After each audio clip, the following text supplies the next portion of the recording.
Baik, selamat siang untuk semua. Perkenalkan, nama saya Unsur Zulkifan dengan NPM 2010-0079. Baik, di sini saya akan membahas materi perdagangan internasional mengenai teori Heckscher-Ohlin.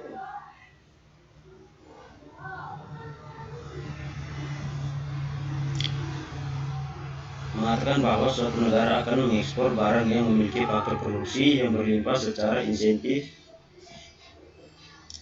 Heckscher-Ohlin pada tahun 1995 dalam teorinya mengenai timbulnya perdagangan menganggap bahwa negara dicirikan oleh bawaan faktor yang berbeda, sedangkan fungsi produksi di semua negara adalah sama. Menggunakan asumsi tersebut diperoleh kesimpulan bahwa dengan fungsi produksi yang sama dan faktor yang berbeda, sesuai negara akan cenderung untuk mengekspor komoditi yang relatif insentif. Dalam menggunakan faktor produksi yang relatif, banyak dimiliki karena faktor produksi melimpah dan murah. Teori Heckscher-Ohlin mempunyai dua kondisi penting sebagai dasar dari munculnya perdagangan internasional, yaitu ketersediaan faktor produksi dan intensitas dalam pemakaian faktor produksi atau proporsi faktor produksi. Teori Heckscher-Ohlin ini sering disebut teori proporsi atau ketersediaan faktor produksi. Produk yang berbeda membutuhkan jumlah atau proporsi yang berbeda dari faktor produksi. Keunggulan spesifikasi: memiliki faktor produksi dan memiliki faktor teknologi.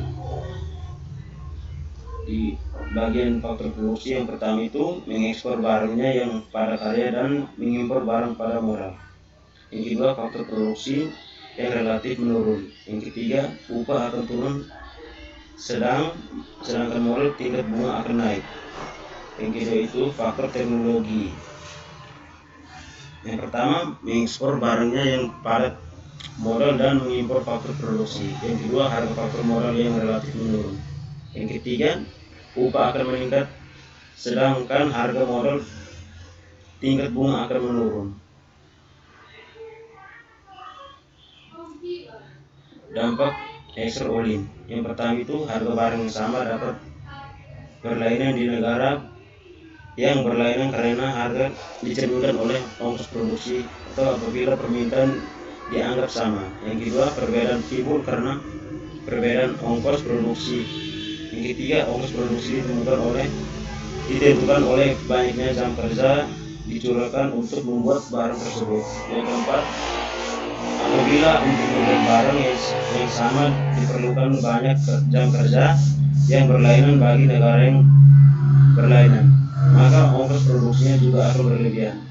Yang kelima, perbedaan dalam banyak jam kerja disebabkan karena perbedaan dalam teknik produksi.